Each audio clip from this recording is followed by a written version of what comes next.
Hello everyone, welcome to the Season 1 recap episode of the Stats on Stats podcast. In this special episode, we're taking a look back at some of our favourite moments from Season 1, celebrating the laughs, the insights and the great guests who joined us. Plus, we're excited to share that we're hard at work on Season 2, so if you enjoyed this season, be sure to subscribe to get notified when new episodes drop. You won't want to miss what's coming next. I feel like with learning, you have to figure out, and this is kind of just like nerdy, like brain stuff, but like you can kind of like trick your brain into like finding like making things that aren't that interesting, and that's like a hack to like make learning fun, or just like make it easier to digest a bunch of material that might be kind of tedious to learn. So like you have to like find ways to make things that you're learning interesting, and then it'll just make it easier to learn large bits of information. But yeah, I don't know. I'm so glad you said that because now I can be like, is it called making your brain twerk?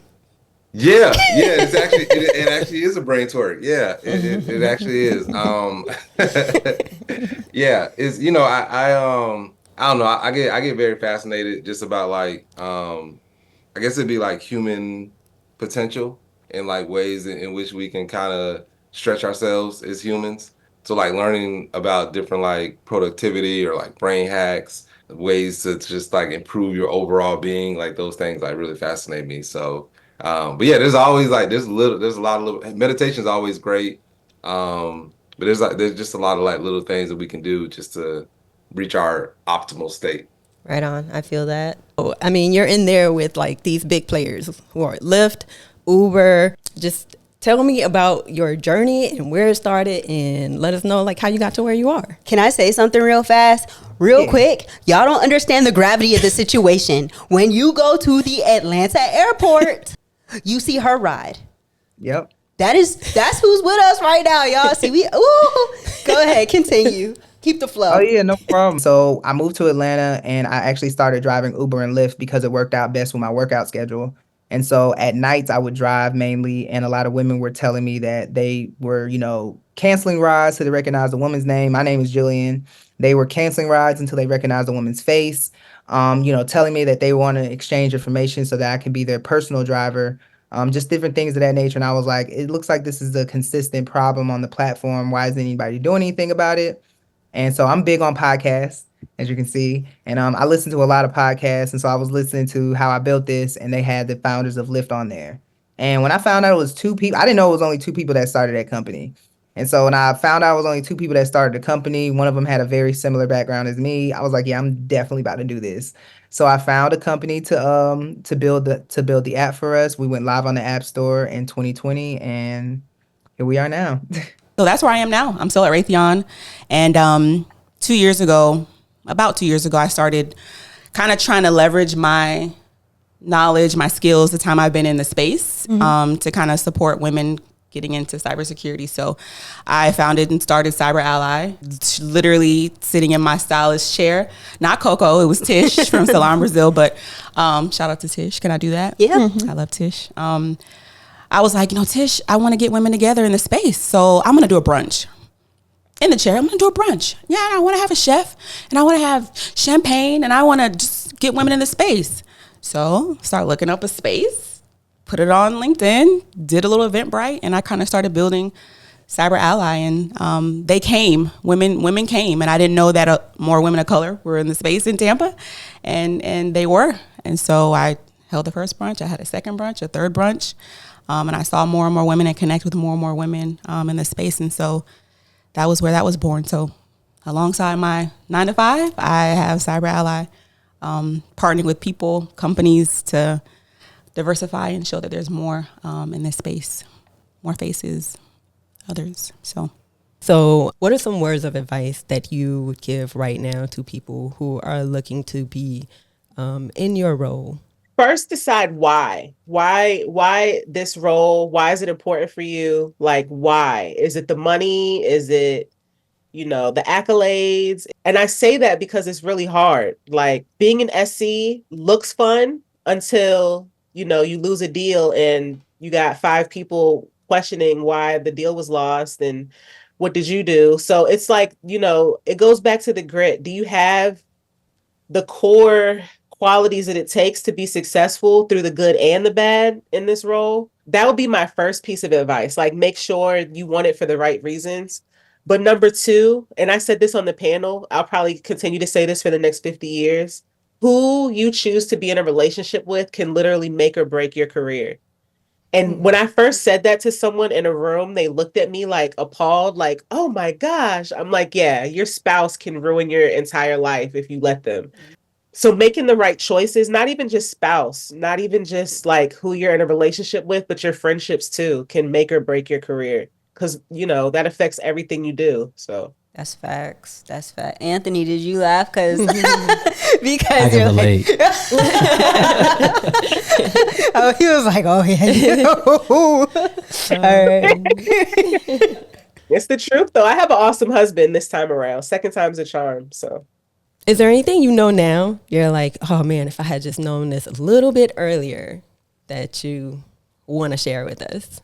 I don't know how else to put it, but I'll put it in the most eloquent way that I guess I can. Invest early. Like none of the other stuff matters. The clothes, the watches, the cars, none of it. Just invest in yourself early. Like save for a rainy day. That first big check you get of your big boy, big girl job, like start planning to save as much as you can. And that's it. I mean, invest in yourself.